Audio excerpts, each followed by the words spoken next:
નવી પેઢી આટલું ન સમજી શકે?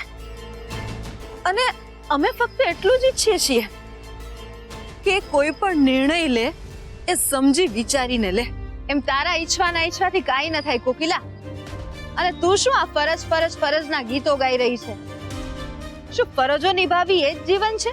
અને તારે પણ આ નવી પેઢીના વિચારોને સમજવા પડશે અને સ્વીકારવા પડશે. તારા સમયની વાત અલગ હતી, એટલે તે કે તમે લોકોએ જે કર્યું એ જ અને એવી રીતે આજની પેઢી પણ કરે એ જરૂરી નથી. અને આજની પેઢીની ઝડપ, એની અપેક્ષાઓ, આકાંક્ષાઓ અલગ છે. એટલે આરવને દોષ આપવાને બદલે એને સમય આપ. માન્યું કે તારા માટે આ ઘર, આ પરિવાર, તારી સોનું બધા મહત્વના છે, પણ એના માટે તું આરવના અરમાનોની કિંમતને ઓછી આંકે વ્યાજબી નથી. માન્યું કે આરવે સોનુને સ્વીકારવી જોઈએ જે નથી સ્વીકારી શકતો, પણ એટલા માટે આરવને કઈ ફાંસીના માંચડે ચડાવવા ન જવાય. અને હું તો માનું છું કે જો આરવ અને સોનુ આ સંબંધથી ખુશ ન હોય, એમનો જીવ ગુંગળાતો હોય, તો એમને આ સંબંધ પર પૂર્ણ વિરામ મૂકવાનો પૂરો હક છે. મને લાગે છે કે આરવે જેમ સોનુને મનાવવાના હથિયાર હેઠે મૂકી દીધા છે ને, અને સોનુએ પણ મને કે આરવને એક ફોન સુદ્ધા નથી કર્યો. આ રીતે તો આરવ અને સોનુના લગ્ન જીવનમાં બહુ જલ્દી પૂર્ણ વિરામ મુકાઈ જશે, અને હું ઈચ્છીને પણ કંઈ નહીં કરી શકું.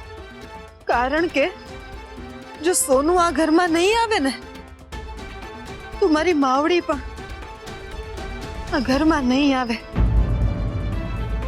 અને વર્ષોથી ચાલી આવતી આ ઘરની પરંપરા તૂટી જશે.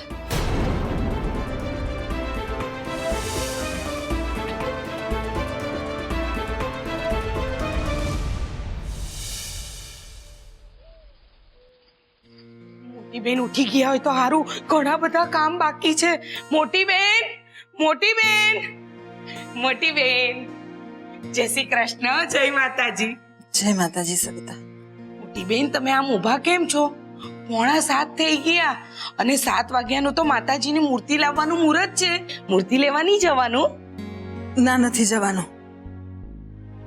નહીં જવાનું એટલે કેમ નહીં જવાનું? તારા કેમનો જવાબ તને આરવ આપશે. જા પૂછ્યા ને. આમાં આરોભાઈ હું જવાબ આપવાના? મેં કહ્યું ને, જા જઈને પૂછે ને.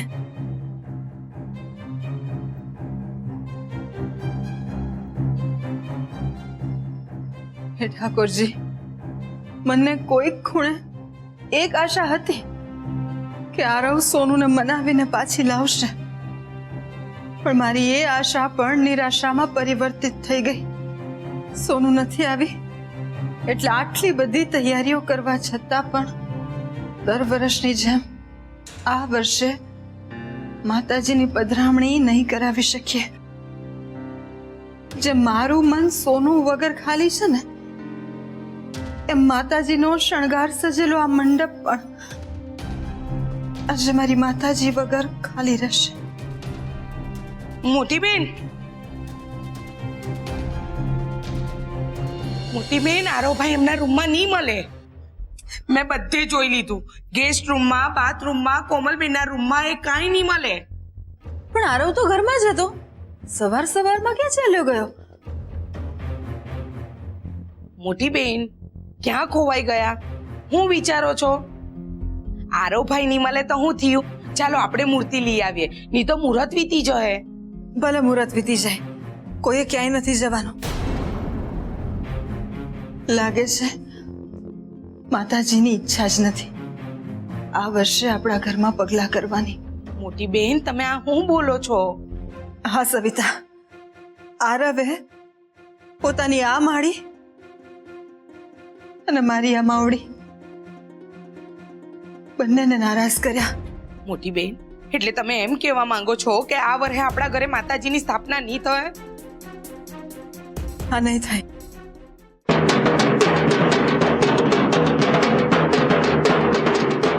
આ શેનો અવાજ છે મોટી બેન? ચાલો મોટી બેન.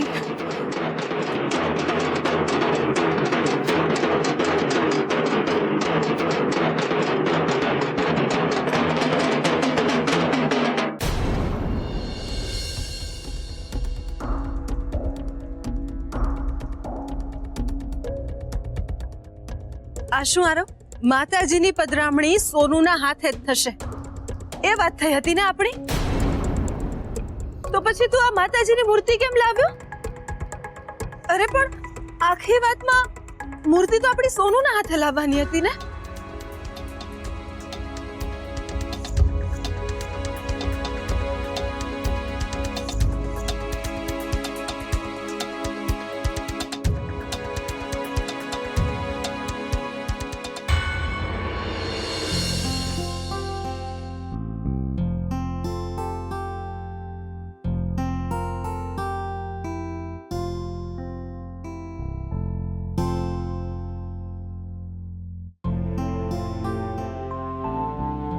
સોનુ, આરવ,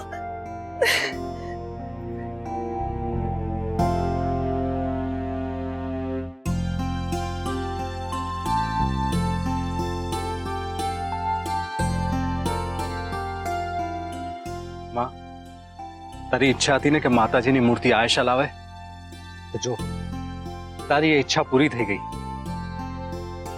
સવિતા જા માતાજીની અને આપણી ગૃહલક્ષ્મીના સ્વાગતની તૈયારી કર. આરતીની થાળી લાવ. હમણાં લાવી મોટી બેન. માતાજીએ મારી લાજ રાખી, જોકે લાજ તો મારી સોનુએ રાખી. તું પાછી આવી ગઈ અને તું માતાજીને લઈને આવી. તારો ખૂબ ખૂબ આભાર બેટા. મમ્મીજી, મેં કોઈ મહાન કામ નથી કર્યું અને આ બધી વાતો આપણે પછી કરીએ. પહેલા માતાજીને એમના સ્થાને લઈ જઈએ.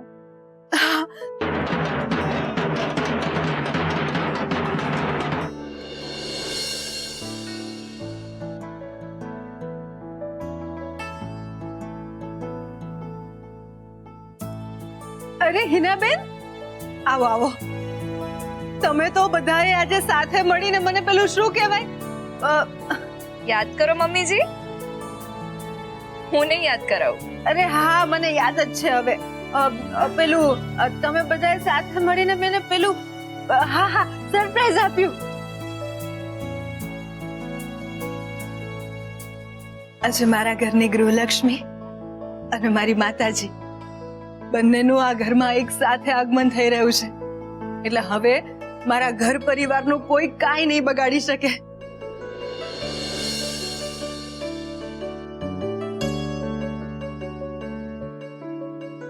કોકિલાબેન, આરવ અને આયશા પૂજામાં તો બેસશે ને? હા બાબુ. સોનુ બેટા, પૂજામાં બેસવા માટે આ ચુંદડી ઓઢી રાખજે.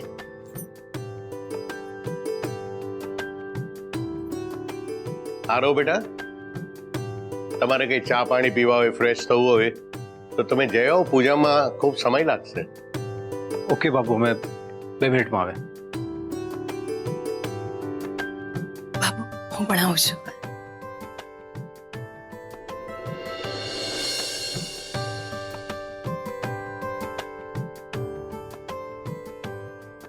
સારું કર્યું બેટા કે તું પાછી આવી ગઈ. તને ખબર છે,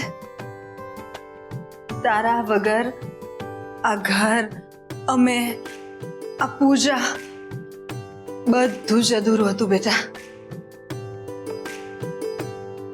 પણ હવે તું આવી ગઈ છે ને, એટલે બધું જ પૂરું થઈ ગયું. એટલે ખબરદાર, જો બીજી વાર આ ઘર કે અમને છોડીને જવાનો વિચાર પણ કર્યો છે તો સમજી.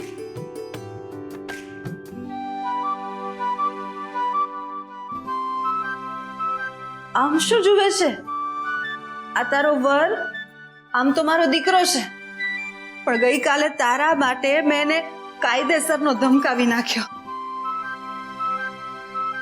તને ખબર છે, મેં એને સીધી ધમકી જ આપી દીધી કે જો આ ઘરની ગૃહલક્ષ્મીને એ મનાવીને નહીં લાવે ને તો આ વર્ષે આ ઘરમાં માતાજીની પધરામણી નહીં થાય.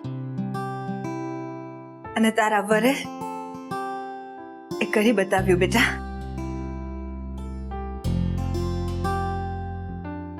પણ તને ખબર છે, ગઈકાલે રાતે એ ઓફિસેથી આવીને પણ ઊંધા માથે લેપટોપમાં કામ જ કરતો હતો. એ જોઈને મને એના પર એટલો બધો ગુસ્સો આવ્યો કે તું વાત ના પૂછ.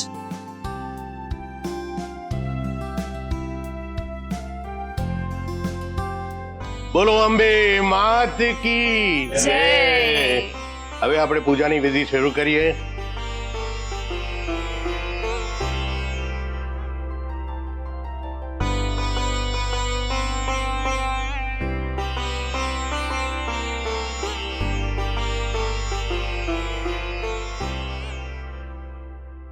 દીકરા આરતીની થાળી લઈ લો.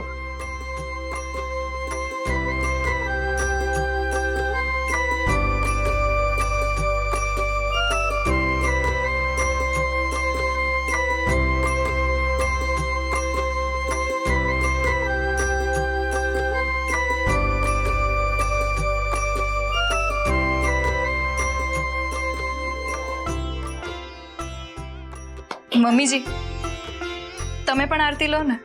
હું નહીં, આપણે.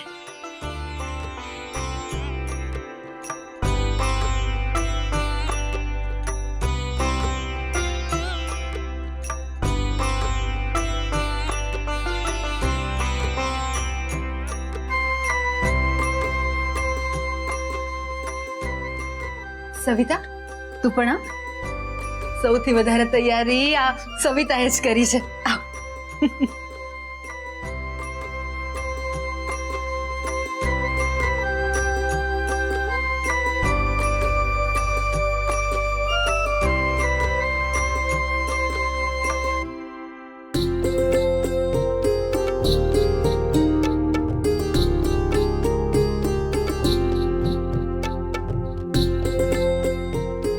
ચલો હવે આપણે માતાજીના 5 ગરબા પણ ગાવાના છે.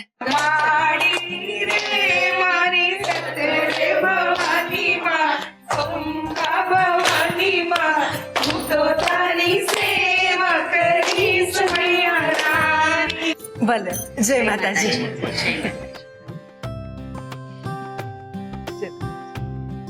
કોકિલાબેન, પ્રસંગ ખૂબ સારી રીતે પાર પડી ગયો. ખૂબ મજા આવી. હવે હું પણ રજા લઉં. પણ બાબુ, સ્થાપન તો તમે ખૂબ સરસ કરાવી દીધું, પણ હવે આજે આવી ગયા એટલે છેલ્લા દિવસે જ આવશો સીધા એવું નહીં, વચ્ચે વચ્ચે આવતા રહેજો. ચોક્કસ. જય શ્રી કૃષ્ણ. જય શ્રી કૃષ્ણ. અને હા, આરવ તમને મૂકવા આવે છે. ચાલો કોકિલાબેન, હવે અમે પણ રજા લઈએ. અમે લોકો નીકળીએ એટલે સોનુ પણ તમારી સાથે આવવાની છે? અહીંયા રોકાવાની નથી? નહીં એટલે સોનુની ઈચ્છા રોકાવાની હોય તો છો ને રોકાતી. અને કુંતલની તબિયત તો હવે એકદમ સરસ થઈ ગઈ છે. સોનુ તું અહીંયા જ રોકા.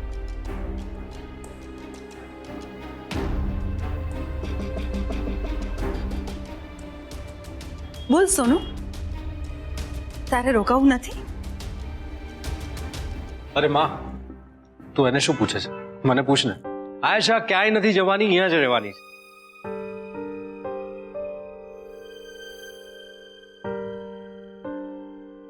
અરે મારી સામે આમ કેમ જુએ છે? તે જ કહ્યું હતું ને કે તું પાછી નથી જવાની.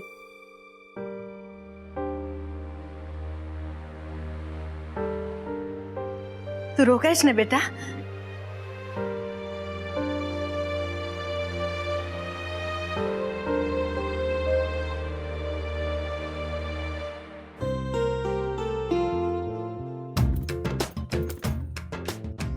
હા.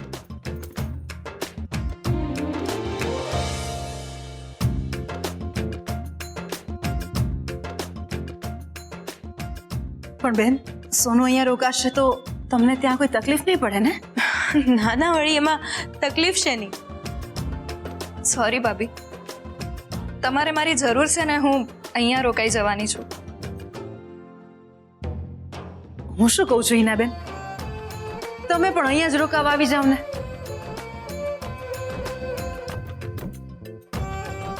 એને આપણે રોજ ગરબા ગાશું, આરતી ગાશું, પ્રસાદ વહેંચીશું, garba રમશું.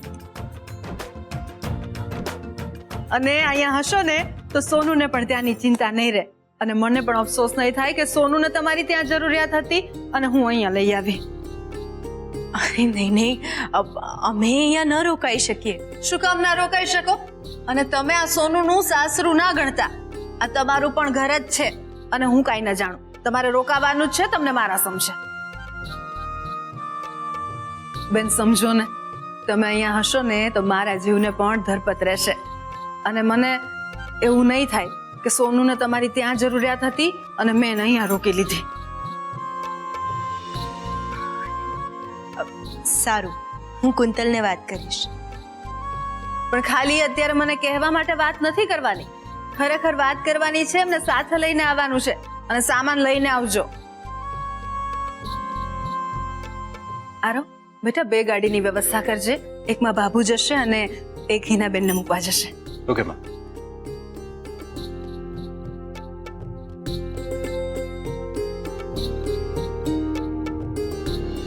Thanks Asha, really I mean it. મારી વાત માની તું અહીંયા આવી ગઈ. સોરી અને થેન્ક્સ આ બંને શબ્દો એટલા પણ ના કહેવા જોઈએ કે એની કિંમત ઓછી થઈ જાય.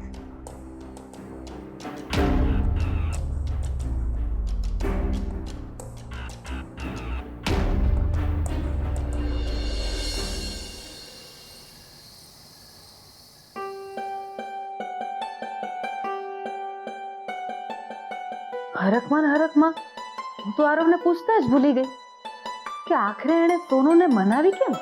કોકી, તું પણ કમાલ કરે છે. આવું થોડી પૂછાય.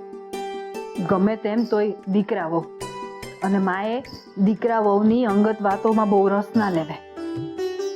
પણ મારી સોનુ પાછી આવી ગઈ ને. આરવે સોનુને જે કહીને મનાવી હોય ભલે એ જાણે.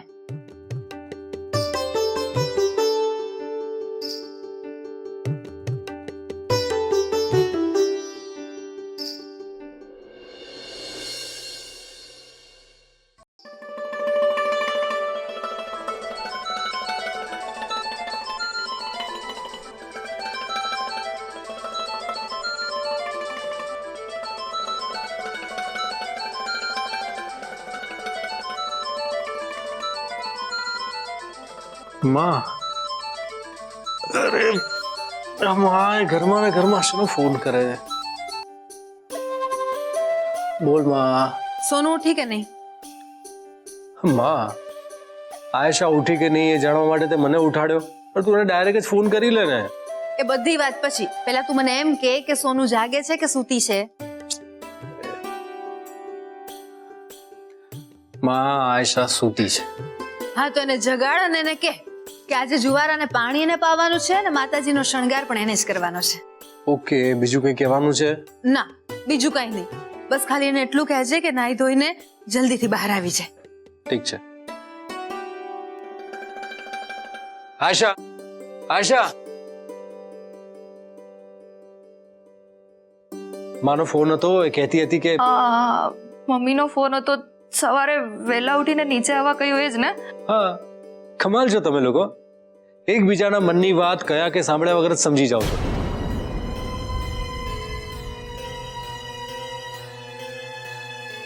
સવારમાં શેનું ટેન્શન છે તને?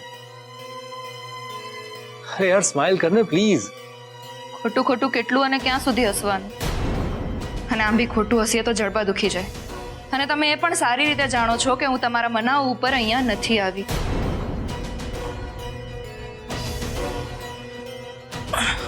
અને હા, તમે પણ જલ્દી તૈયાર થઈ જાઓ. મમ્મીજી તમને પણ આરતી માટે બોલાવશે.